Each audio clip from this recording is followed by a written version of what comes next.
Mi nombre es Sergio Esteves, ahí está mi esposa Rebeca Sánchez, tenemos una hija que se llama Elisa, hoy la dejamos con la abuela porque si no hubiera sido imposible, pero estoy muy feliz de poder estar aquí el día de hoy con todos ustedes, me siento muy honrado de que los pastores de la iglesia me hayan invitado a poder compartir con todos ustedes la palabra el día de hoy, y me gustaría hacer una breve oración para pedirle al Señor que nos bendiga con la aplicación de su palabra, y luego vamos a leer el texto que estaremos estudiando. Así que les invito a que me acompañen. Padre Celestial, te doy muchas gracias, Dios, por este inmenso regalo, Padre. Gracias porque tu palabra, Señor, es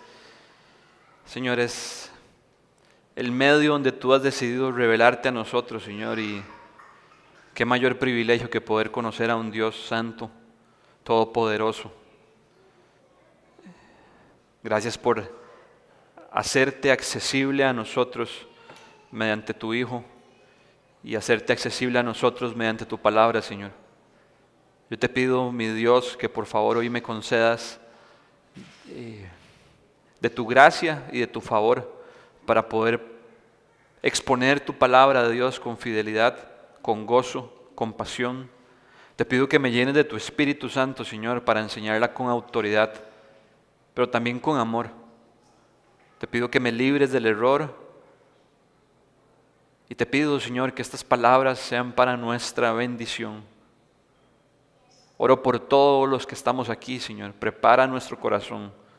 Danos un corazón dispuesto. Danos un corazón que sea como esa tierra fértil donde tu palabra pueda caer, Señor, y ser sembrada y dar mucho fruto para tu gloria. Te damos gracias, Señor Jesús, y es en tu nombre que todos juntos oramos. Amén. Quisiera invitarles a que si tienen sus Biblias con ustedes, a que la abran en Hechos capítulo 12. Vamos a estar estudiando del versículo 1 al 19. Hechos capítulo 12, versículo 1 al 19. Y lo que quiero compartir con ustedes el día de hoy es de algo que Dios ha venido hablándome, retándome y mostrándome que es una gran área de mejora en mi vida por los últimos años. Y a lo que me refiero es a mi vida de oración personal con el Señor. Podría decirles con toda franqueza que desde hace unos años para atrás Dios ha venido abriendo mis ojos y ha venido incomodando mi corazón de que es una área donde puedo crecer y mejorar muchísimo más. Y vamos a ver, no quiero que tal vez se hagan una imagen incorrecta de lo que les estoy diciendo. Por gracia de Dios tengo como más de 20 años de caminar con el Señor. Creo que oro todos los días y hablo con mi Padre en algún momento del día. Pero aún así el Espíritu Santo ha traído como una convicción a mi corazón de que hay mucho más por ir profundo y mejorar en mi tiempo de comunión con el Señor.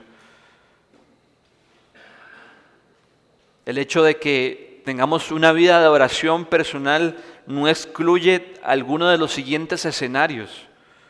Quizás podemos orar más, y con más me refiero a más tiempo a solas con el Señor. Quizás podemos orar mejor, y con mejor me refiero a, gracias mi hermano, me refiero a con más fe, más devoción, más reverencia. Quizás podemos disfrutar más de cuando oramos. Quizás somos personas que oramos constantemente, pero si somos sinceros, no siempre disfrutamos nuestra búsqueda de Dios. Podemos confiar más en el poder de la oración cuando hablamos con nuestro Padre. Podemos conocer mejor a Dios mediante la oración. Podemos ser más cambiados y más transformados a la imagen del Padre, como cantábamos ahora, mediante la oración. Entonces mi intención es que este mensaje Dios lo utilice para, independientemente cuál escenario describa nuestra vida, poder salir de aquí motivados y animados a querer ser más intencionales y a querer mejorar nuestros tiempos de oración con el Señor. Si nos preguntan qué es orar, yo creo que la respuesta es bastante sencilla. Diríamos que orar es hablar con Dios.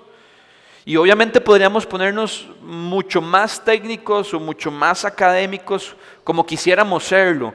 Sin embargo, creo que esa respuesta captura la esencia de lo que usted y yo entendemos por la oración. Orar es hablar con Dios, comunicarnos con nuestro Padre. Así que el reto no es definir qué es la oración, sino descubrir la razón o las razones que están detrás de por qué quizás a veces no la aprovechamos tanto. ¿Será que nos sentimos intimidados de hablar con un Dios que es muy santo? Ojalá fuera eso. Ojalá fuera que tenemos una conciencia de su santidad y que tal vez nos lleva a decir, ¿quién soy yo para acercarme a Él? ¿Será que nos sentimos indignos? ¿Será que a veces nos sentimos inexpertos? No sé orar. ¿Cómo se hace eso? ¿Será que luchamos con la incredulidad? Ok, yo voy a orar, pero ¿será que realmente alguien está escuchando? ¿Será que realmente mi oración hace diferencia? ¿O simplemente oro porque es lo que me han dicho que debo hacer? ¿Será que nunca hemos entendido que más que un mandamiento, porque claramente es un mandamiento en la Escritura, es mucho más un canal abierto para tener intimidad con nuestro Padre? Para poder acercarnos con confianza, como dice el autor de Hebreos. Acerquémonos con confianza, pues, al trono de la gracia. O quizás será que nunca hemos experimentado su poder. Oramos y oramos y oramos, pero quizás no vemos el fruto de lo que le hemos pedido al Señor. Independientemente de la razón, hoy quiero que estudiemos el pasaje de Hechos, donde se nos muestra que la oración es un medio que Dios ha diseñado para ejecutar sus planes. Dios es soberano y por lo tanto Él hace lo que quiere, como quiere. Nada de lo que sucede se escapa de su control. Pero no solamente lo que sucede, sino también cómo sucede. Es decir, Dios, como parte de su soberanía, ha decretado no solamente lo que va a suceder, sino cómo va a suceder. Y en su infinita sabiduría, muchas veces ha reservado o ha apartado que algunas cosas solo sucedan, sí y solo sí, mediante la oración. Dios es soberano en el fin y Dios es soberano en los medios para lograr sus fines. Y la oración es una de sus herramientas en la vida de los creyentes. Eso quiere decir que cuando usted y yo estamos orando, estamos siendo parte de que Dios desate eventos o acontecimientos que ya eran parte de su plan. Y que Él ha dicho, quiero que a través de la oración de la iglesia esas cosas sucedan. Entonces vamos a leer el pasaje, Hechos capítulo 12, del 1 al 19. Dice así: en ese tiempo el rey Herodes, yo les estoy leyendo de la Nueva Versión Internacional. En ese tiempo el rey Herodes hizo arrestar a algunos de la iglesia con el fin de maltratarlos. A Jacobo, hermano de Juan, lo mandó a matar a espada. Al ver que esto agradaba a los judíos, procedió a prender también a Pedro. Esto sucedió durante la fiesta de los panes sin levadura. Después de arrestarlo, lo metió en la cárcel y lo puso bajo la vigilancia de 4 grupos de 4 soldados cada uno. Tenía la intención de hacerlo comparecer en juicio público después de la Pascua. Pero mientras mantenían a Pedro en la cárcel, la iglesia oraba constante y fervientemente a Dios por él. La misma noche en que Herodes estaba a punto de sacar a Pedro para someterlo a juicio, este dormía entre 2 soldados sujeto con 2 cadenas. Unos guardias vigilaban la entrada de la cárcel. De repente apareció un ángel del Señor y una luz resplandeció en la celda. Despertó a Pedro con unas palmadas en el costado y le dijo: date prisa, levántate. Las cadenas cayeron de las manos de Pedro, Le dijo además el ángel: vístete y cálzate las sandalias. Así lo hizo, y el ángel añadió: échate la capa encima y sígueme. Pedro salió tras él, pero no sabía si realmente estaba sucediendo lo que el ángel hacía. Le parecía que se trataba de una visión. Pasaron por la primera y la segunda guardia y llegaron al portón de hierro que daba a la ciudad. El portón se les abrió por sí solo y salieron. Caminaron unas cuadras y de repente el ángel lo dejó solo.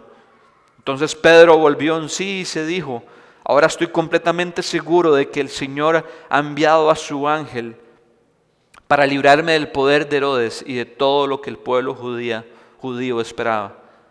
Cuando cayó en cuenta de esto, fue a casa de María, la madre de Juan, apodado Marcos, donde muchas personas estaban reunidas orando. Llamó a la puerta de la calle y salió a responder una criada llamada Rode. Al reconocer la voz de Pedro, se puso tan contenta que volvió corriendo sin abrir. «Pedro está a la puerta», exclamó. «¿Estás loca?», le dijeron. Ella insistía en que así era, pero los otros decían: «Debe ser su ángel». Entre tanto, Pedro seguía llamando. Cuando abrieron la puerta y lo vieron, quedaron pasmados. Con la mano Pedro les hizo señas de que se callaran y les contó cómo el Señor lo había sacado de la cárcel. «Cuéntenles esto a Jacobo y a los hermanos», les dijo. Luego salió y se fue a otro lugar. Al amanecer se produjo un gran alboroto entre los soldados respecto al paradero de Pedro. Herodes hizo averiguaciones, pero al no encontrarlo, les tomó declaración a los guardias y mandó a matarlos. Después viajó de Judea a Cesarea y se quedó allí. Del texto que acabamos de leer, quiero extraer 5 puntos, que son 5 maneras en las cuales podemos crecer en nuestro entendimiento de la oración y por lo tanto aplicarlo en nuestra vida diaria. Y lo primero que quiero compartir con ustedes, el primer punto, es que este texto nos enseña que la oración es algo que atañe a toda la iglesia. Este texto nos muestra en 2 ocasiones grupos de cristianos que estaban orando por Pedro. En el versículo 5 dice: pero mientras mantenían a Pedro en la cárcel, la iglesia oraba constante y fervientemente a Dios por él. Y en el versículo 12 dice: cuando cayó en cuenta de esto, fue a la casa de María, la madre de Juan, apodado Marcos, donde muchas personas estaban reunidas orando. En la primera ocasión se nos dice que la iglesia era la que estaba orando, y a pesar de que no podríamos afirmar a ciencia cierta de cuántas personas lo estaban haciendo, para el momento en que nos encontramos en el libro de Hechos, la iglesia ya había crecido y se había multiplicado de una manera exponencial. Después de la predicación de Pedro en Pentecostés, dice que se añadieron 3,000 hombres. Y luego más adelante, en Hechos capítulo 4, dice que se añadieron 5,000 personas más. Y para este entonces no era como que habían muchas iglesias locales ya fundadas. Apenas el cristianismo se estaba empezando a desarrollar y a multiplicar después de que Cristo había resucitado, ascendido y los apóstoles estaban predicando en su nombre. Entonces, no sabemos cuántas personas específicamente estaban orando, pero a mí me gusta imaginarme que estaban orando muchas personas. Miles de personas. Dice que la iglesia estaba orando. 3,000 se predicaron con Pedro, se convirtieron con la predicación de Pedro. En Hechos 4, 5,000. Si sumamos, ¿será que quizás estaban orando 8,000 personas? No lo sabemos. Pero lo que sí sabemos es que la iglesia estaba orando. Y en la segunda ocasión se nos dice que estaban orando en una casa. Y me gusta el contraste entre quizás miles de personas orando y tal vez un grupo de creyentes más pequeño orando en una casa. No sabemos cuántas personas pudieron haber estado en la casa, pero según estudios arqueológicos de las casas de Jerusalén del primer siglo, quizás alrededor de 40 a 60 personas. Entonces, en la primera ocasión posiblemente habían miles de creyentes, en la segunda ocasión decenas. Pero sin importar la cantidad, ambos comparten lo más importante, y es que los creyentes estaban reunidos orando. Claro que la oración es una manera de tener comunión personal con el Señor, pero la oración también fue diseñada para que fuera algo que practicamos en el contexto de la iglesia, en el contexto de cuando estamos reunidos como un solo cuerpo. Y no quiere decir únicamente cuando nos reunimos el domingo para celebrar al Señor y lo que Él ha hecho por nosotros, sino también si después de aquí nos vamos a almorzar o entre semana nos vemos para tomar café. La oración no debería ser algo como que apartamos solo para ciertos momentos, sino que Dios la ha diseñado para que sea el pegamento de su iglesia. Efesios 6, capítulo 18 dice: oren en el Espíritu en todo momento, con peticiones y ruegos. Manténganse alerta y perseveren en oración por todos los santos. Aquí el apóstol Pablo nos dice que oremos en todo momento, que nos mantengamos alerta y que perseveremos en la oración por todos los santos, es decir, unos a otros.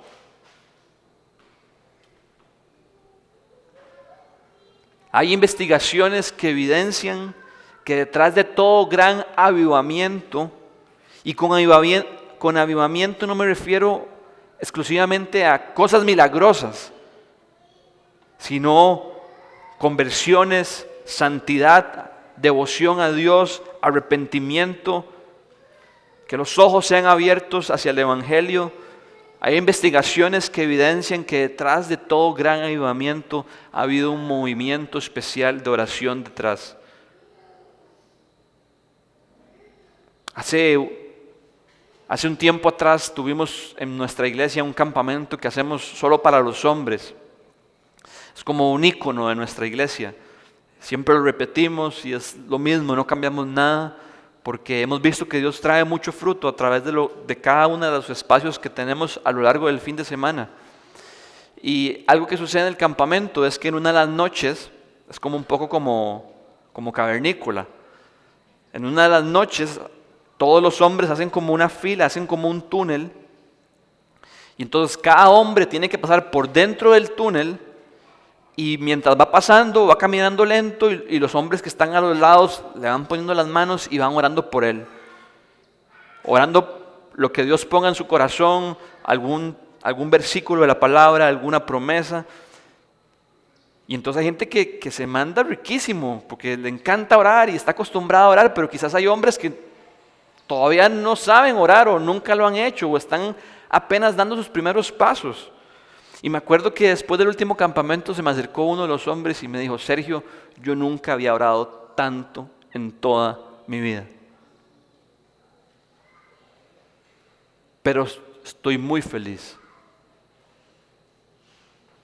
Y eso me hizo pensar, ¿cómo sería nuestra vida? ¿Cómo serían nuestras iglesias?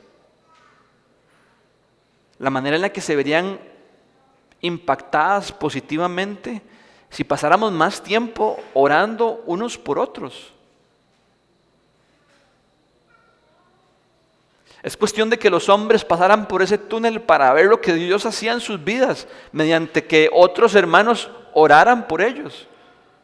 Y al día siguiente, cuando se cerraba el campamento y hay un espacio de testimonios, ver cómo Dios utilizó eso de una manera muy poderosa.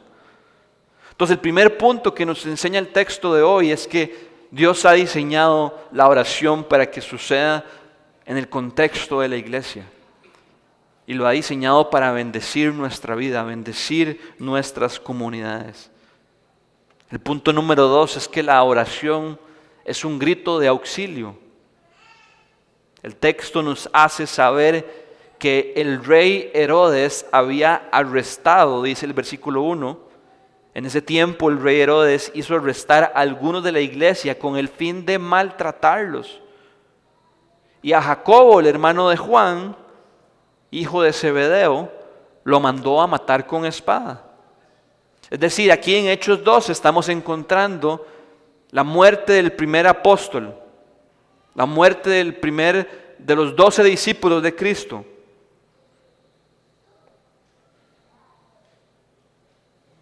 Jacobo fue martirizado. Y ahora Pedro, el gran líder de la iglesia en Jerusalén, se encontraba encarcelado y en vísperas de ser ejecutado.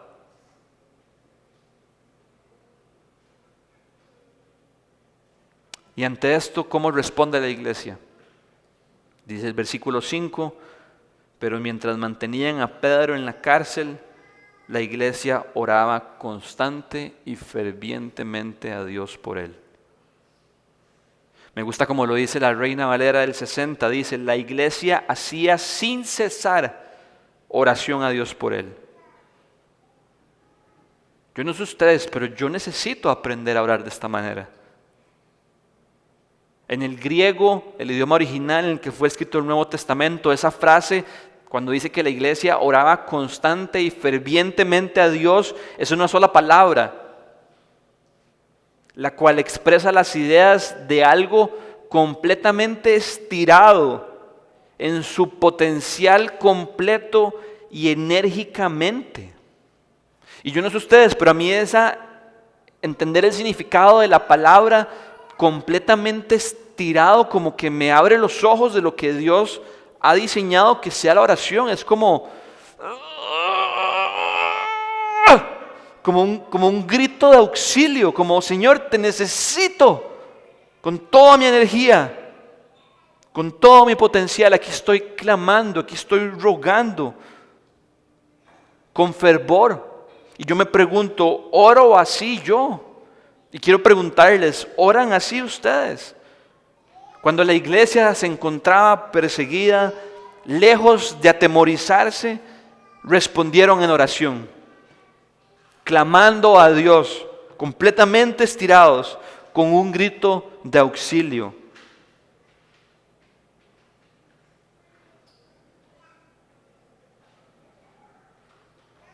Me puse a pensar en el momento en el que arrestaron al Señor Jesús, que Pedro sacó la espada y le cortó la oreja al siervo de los sacerdotes.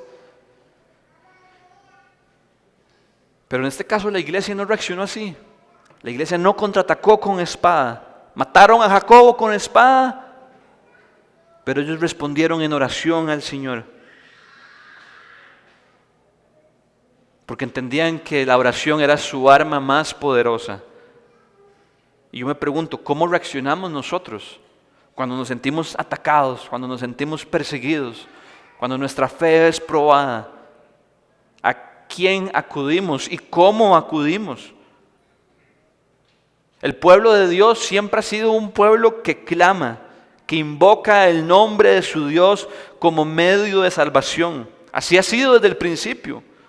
Los israelitas clamaron cuando se encontraban oprimidos y esclavizados bajo el poder del faraón en Egipto. Dice Éxodo que llegó a Dios su clamor.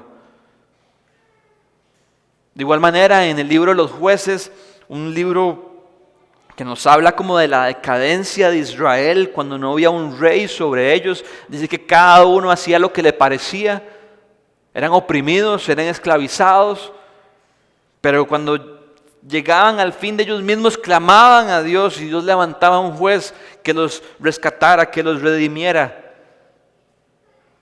Jonás desobedeció al Señor y se tiró al mar y dice que un gran pez se lo tragó. Y cuando estuvo en el vientre del pez, ¿qué hizo? Jonás oró a Dios. Y nuestro mayor ejemplo, Cristo, estando crucificado, oró al Padre. Le dijo a su papá, Padre, perdónalos, porque no saben lo que hacen. Pudo haber contraatacado, pero no contraatacó, porque sabía que su mejor arma era la oración. Podemos estar seguros de una cosa, y es que las pruebas, las crisis van a llegar a nuestra vida. La pregunta es, ¿a quién vamos a clamar por ayuda? Dios nunca diseñó a la iglesia para que se viera por ella misma. Dios nunca diseñó a la iglesia para que fuera algo autosuficiente, independiente, sino todo lo opuesto. totalmente dependiente de su Señor. Por lo tanto, siempre debemos acudir a nuestro Padre, que es nuestro defensor, que es nuestro protector.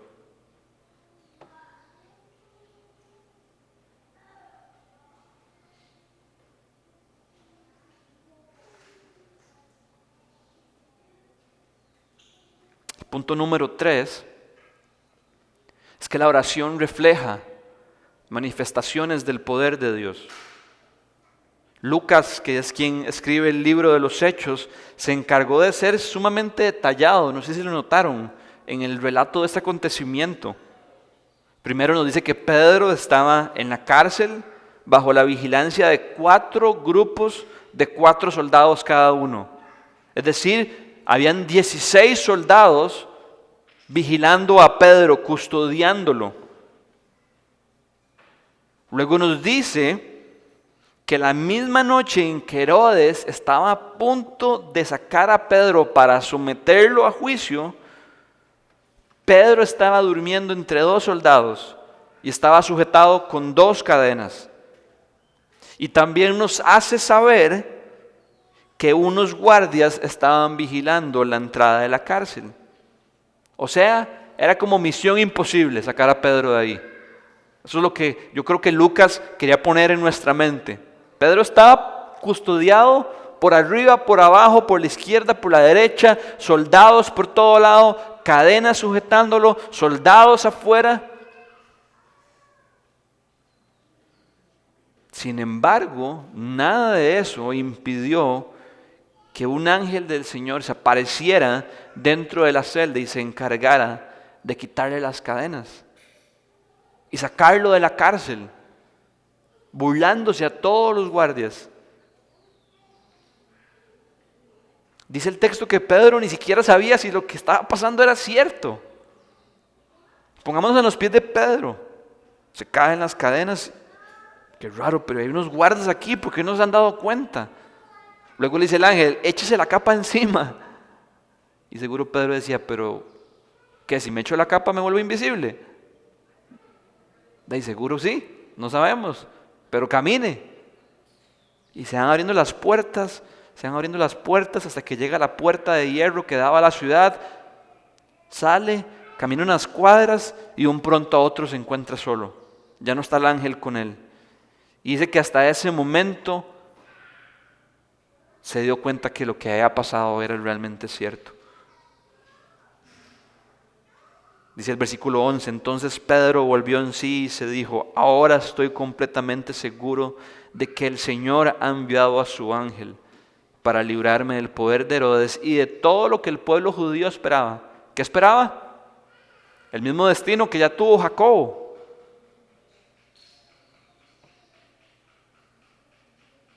¿Qué clase de milagro? Y espero que vean en la conexión con lo que voy a decir ahorita. ¿De cuánto nos perdemos cuando no oramos? Yo no sé si ustedes lo ven tan claro como yo, pero yo creo que este texto nos enseña que Dios fue soberano y decidió liberar a Pedro de la cárcel, pero que en su soberanía decidió utilizar la oración de la iglesia que oraba constante y fervientemente a Dios por él, para que eso fuera una realidad.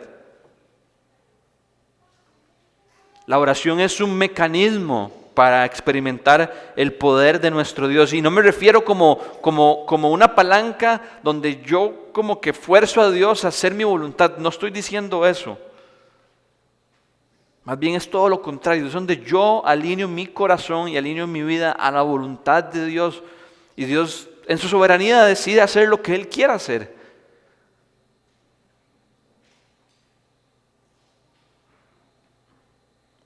Y ¿saben qué es lo más lindo de esto? Que no es algo aislado, no es algo que solo encontramos aquí en Hechos capítulo 12, que tal vez podríamos decir, pero tal vez fue como un caso muy puntual donde Dios quiso actuar de esa manera.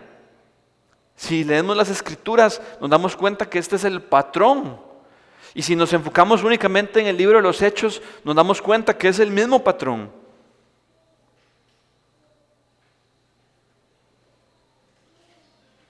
En Hechos capítulo 1, antes de que llegara el día de Pentecostés, leemos en el capítulo 1, versículos 12 y 14.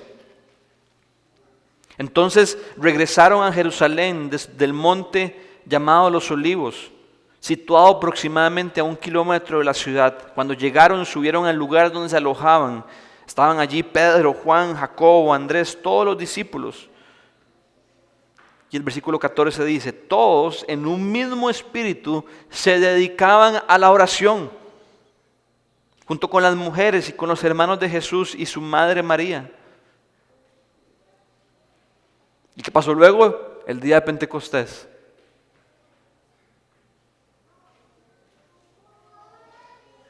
¿Qué quiere decir? En serio, que porque ellos estaban orando llegó un Pentecostés. No, el Señor es soberano. Pero vemos un patrón. Estaban reunidos, estaban orando y Dios decidió hacer algo. Hechos 4:31. Pedro y Juan habían sido encarcelados por sanar a un inválido.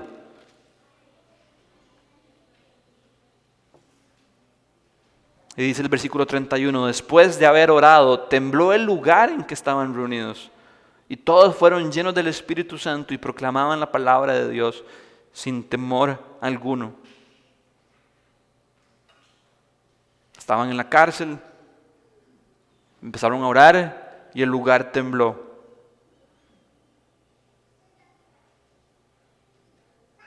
¿Qué estaba haciendo Pedro en Hechos 10 antes de que fueran de Cornelio? Dice que estaba en la azotea y estaba ¿qué? Estaba orando. Y Dios se le apareció en una visión, una manta cayó y le habló y le dijo, ven de Cornelio. Y gracias a esa visión, Pedro fue en obediencia y la salvación llegó a Cornelio siendo un gentil. Y podríamos seguir y seguir y seguir. La línea muy estrecha que hay entre cuando el pueblo de Dios ora y cómo Dios decide actuar soberanamente a través de esa oración. ¿Qué era lo común? Los discípulos oraban y el resultado era una manifestación del poder de Dios. Y esto me hizo pensar en la biografía de un hombre llamado George Mueller. No sé quiénes están familiarizados con quién es George Mueller, pero si no han leído sobre él, los quisiera animar a que lo hicieran. George Mueller fue un hombre que, lleno de fe, estableció un montón de orfanatos para poder cuidar a los huérfanos. Pero lo particular de George Mueller es que nunca pidió dinero para hacer eso. Él confiaba en que su Dios le iba a proveer lo que necesitaba para que los orfanatos pudieran continuar funcionando. Y uno lee la biografía y hay muchos días donde la plata se estaba acabando, donde el dinero no iba a alcanzar, pero donde George Mueller únicamente recurrió a su padre en oración, externó su condición, externó su realidad y tenía plena confianza de que Dios tenía el poder para proveerle. Tuve que hacer un resumen cuando estuve en el seminario de ese libro y hacer un reporte. Y quiero compartirles algo que escribí sobre la vida de George Mueller. Escribí, lo más sorprendente de todo es ver la convicción y fe que este hombre tuvo. Yo no creo que George Mueller haya recibido un don espiritual de oración. Lo que yo creo es que él confiaba plenamente en quién es Dios y en su poder.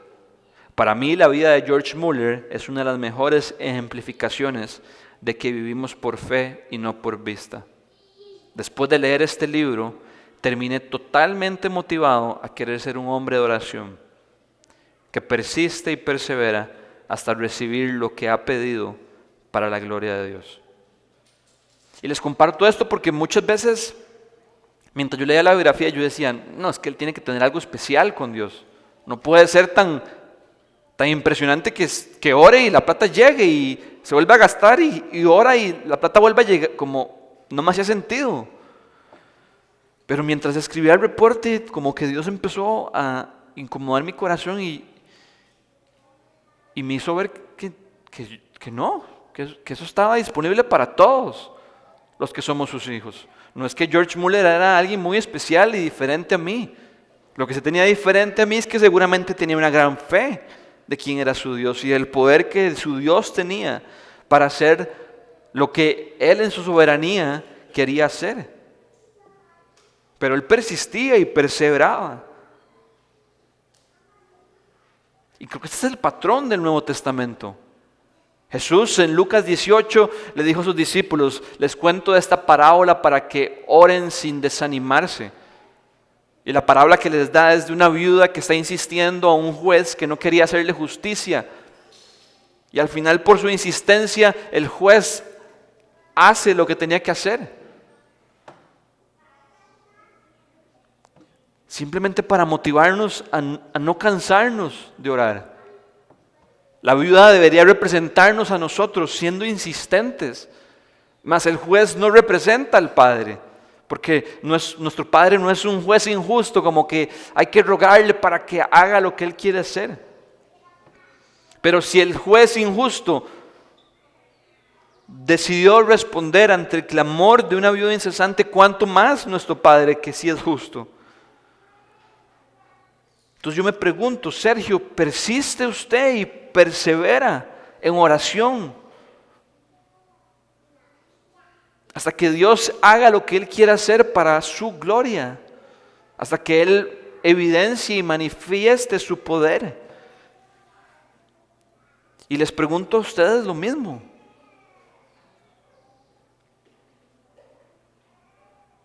Quiero invitarlos a que examinen su vida, a que tal vez echen el cassette un poquito para atrás y piensen a lo largo de su caminar espiritual, no importa si ha sido largo o corto.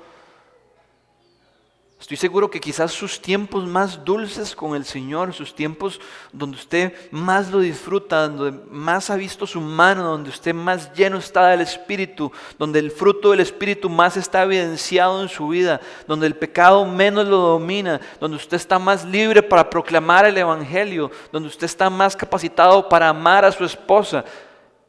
Y podría seguir y seguir. Es cuando hemos estado a solas con el Señor y hemos disfrutado de una comunión dulce, a solas con Él, donde hemos sido fortalecidos con la oración.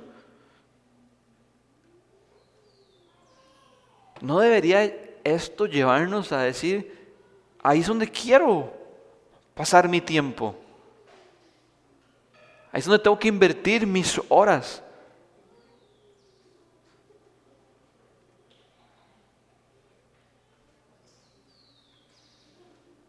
Punto número 4.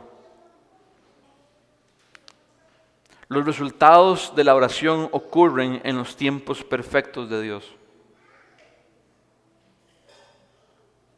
No sé si notaron el detalle del versículo 6, pero dice que Pedro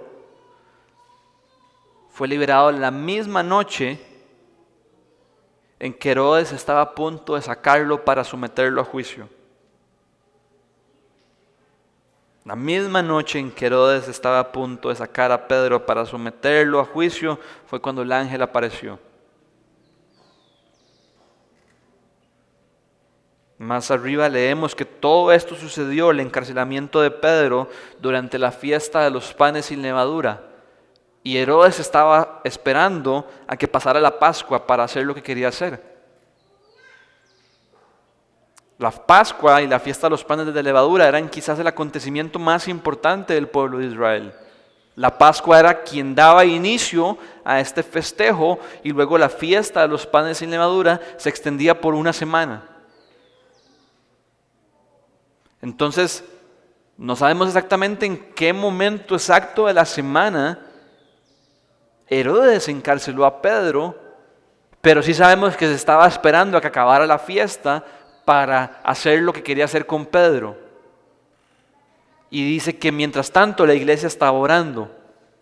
Entonces quiere decir que la iglesia estuvo orando días, una semana quizás a lo mucho, que era lo que duraba la fiesta.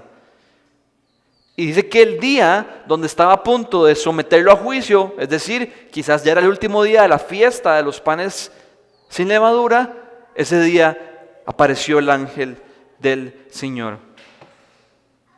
¿Por qué ese día? ¿Y por qué no antes? Si la iglesia ya estaba orando varios días, ¿por qué Dios no decidió responder al primer día, o al segundo, o al tercero? ¿Por qué se esperó al último? Pues no lo sabemos con certeza. Pero lo que sí sabemos es que quizás después de ese día ya hubiera sido muy tarde. Pedro hubiera sido llevado a juicio y posiblemente hubiera sido martirizado igual que Jacobo. Sin embargo, Dios decidió esperarse hasta el final para rescatarlo. Yo no sé ustedes, pero a mí esto me llena de ánimo. Y debería llenarnos de ánimo para permanecer orando mientras esperamos a que Dios actúe.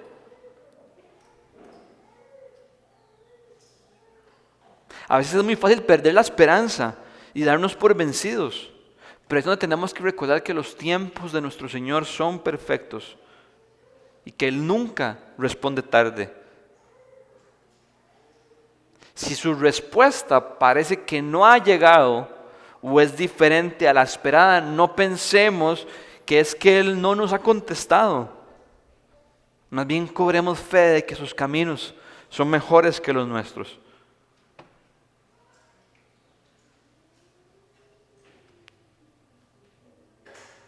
Lo único que quiero decir con este punto es,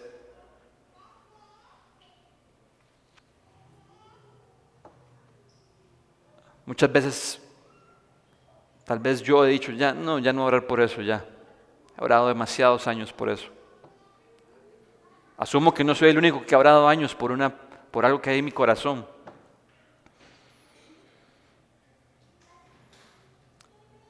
Pero, ¿qué si el Señor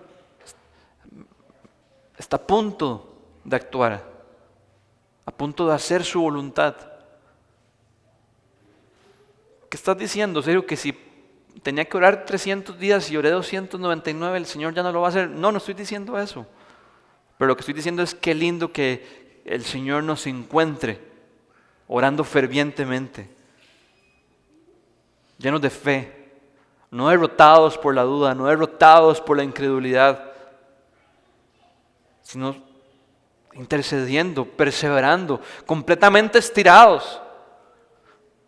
Hay veces que la liga uno piensa que ya se va a reventar, como no me puedo estirar más porque me reviento. Pero es donde el Señor nos santifica y nos transforma a su imagen. Y inclusive puede llegar al punto donde ya nuestra petición pasa a un segundo plano. Y ya no nos interesa si el Señor hace lo que hay en nuestro corazón, por lo que hemos estado intercediendo, clamando. Lo que más disfrutamos es de estar en su presencia, hablando con Él.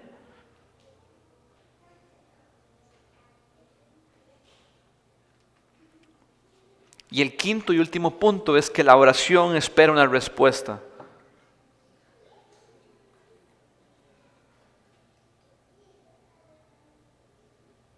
Dice el texto que mientras Pedro iba saliendo, iba como dudoso, el ángel lo dejó, finalmente dijo como, ok, no, esto fue real, esto pasó. Dice que después de eso se aparece en la casa de María, la madre de Juan Marcos. Y cuando Rode, la criada, le avisa al resto que Pedro estaba en la puerta, todos le dijeron, estás loca. Entonces ella siguió insistiendo, hasta que finalmente vieron a Pedro. Y dice el versículo 16, que se quedaron pasmados. En otras versiones dice, asombrados y atónitos. Y yo me pregunto, ¿por qué? ¿Por qué reaccionaron así?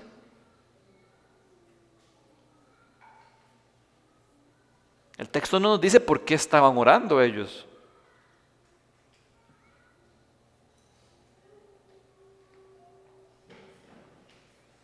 Quizás ellos le estaban pidiendo a Dios por algo diferente.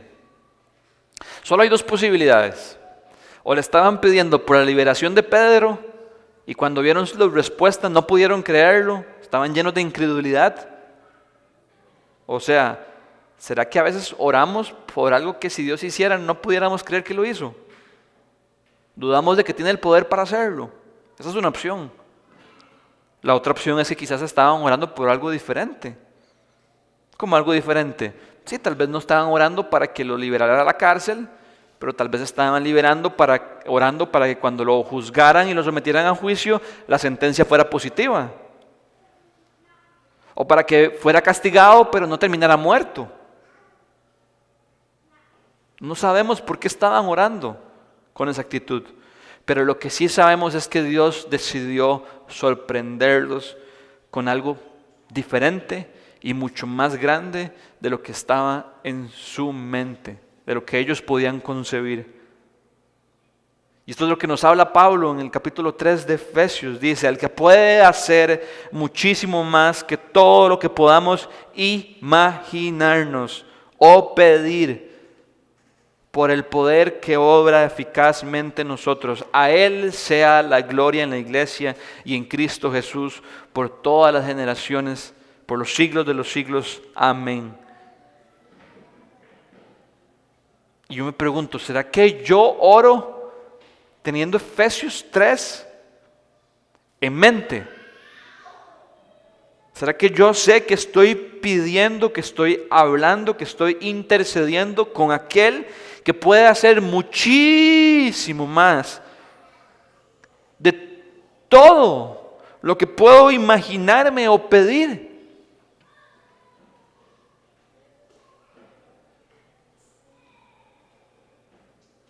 ¿Será que si el Señor contestara mi petición, si el Señor contestara su petición, usted se quedaría atónito, pasmado, asombrado? Y no me refiero a asombrado como en el buen sentido, como de wow, qué chiva, no, me refiero como suave, esto está pasando. ¿Será que en ocasiones oramos sin tener la absoluta certeza de que nuestro Dios es todopoderoso y que para Él no hay nada imposible? ¿Será que a veces oramos sin la absoluta certeza de que nuestro Dios nos escucha siempre?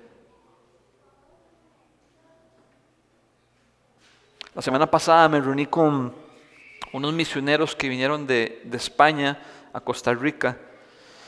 Y a mí esas reuniones me encantan. A mí estar aquí me encanta porque me encanta ver el pueblo de Dios en sus diferentes manifestaciones y estar como personas que no conozco y poder sentarme en la misma mesa y poder compartir al mismo Dios e intercambiar lo que Dios está haciendo alrededor del mundo me llena de ánimo.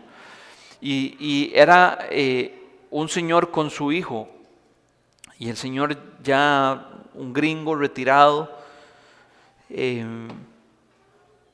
me lanzó una pregunta. Me dijo, Sergio, si Dios contestara tus oraciones, ¿en qué sentido Costa Rica sería diferente? Yo me quedé como, no sé porque creo que no he orado mucho por eso. Porque él me preguntó como, ¿cuál es tu sueño? Y yo le dije, a veces he soñado con que me gustaría que nuestra iglesia plantara una iglesia en cada provincia de Costa Rica. Y entonces él me dijo como, si Dios contestara tus oraciones, Costa Rica sería diferente.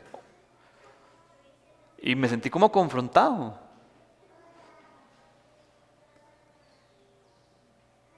Y yo les quiero hacer la misma pregunta a ustedes. Si Dios contestara su oración en relación a su matrimonio, ¿cómo sería su matrimonio diferente?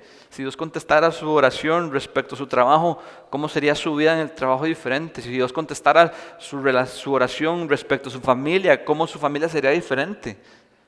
El pueblo de Dios es un pueblo que clama, pero que no clama al aire, sino que clama a un Dios vivo y real, que es todopoderoso.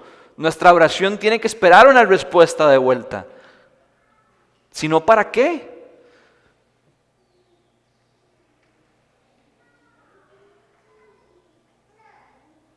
Yo creo que es realmente imposible orar con fe sin estar convencidos de que nuestro Dios puede darnos lo que le estamos pidiendo. Quisiera terminar con el Salmo 145, 18. Dice así: el Señor está cerca de quienes lo invocan en verdad. Voy a orar. Padre Celestial, te damos gracias por tu palabra, Señor.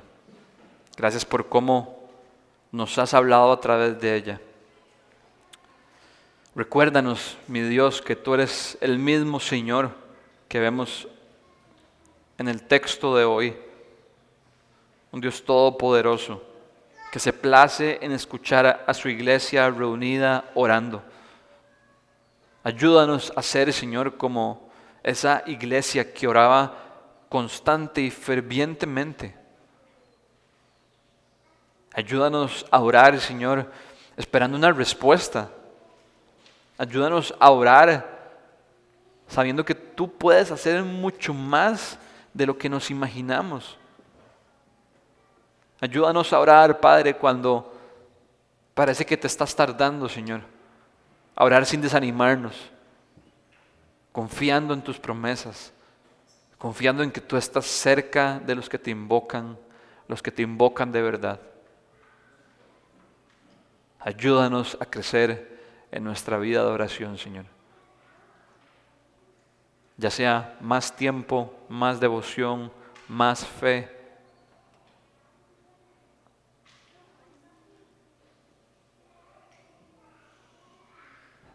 Haznos estar convencidos de que nuestra oración y tu soberanía son como las dos caras de una misma moneda. Si Dios es soberano y creemos que lo es, ¿cómo no orar para que Él avance su reino y su voluntad se vea ejecutada en nuestra vida?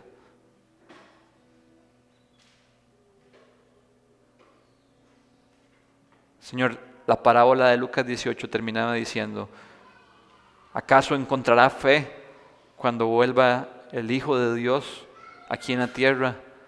Ayúdanos, Señor, a ser hombres y mujeres de fe, que no desfallecemos, sino que perseveramos en oración a ti. Te damos gracias y es en tu nombre, Jesús, que todos juntos oramos. Amén.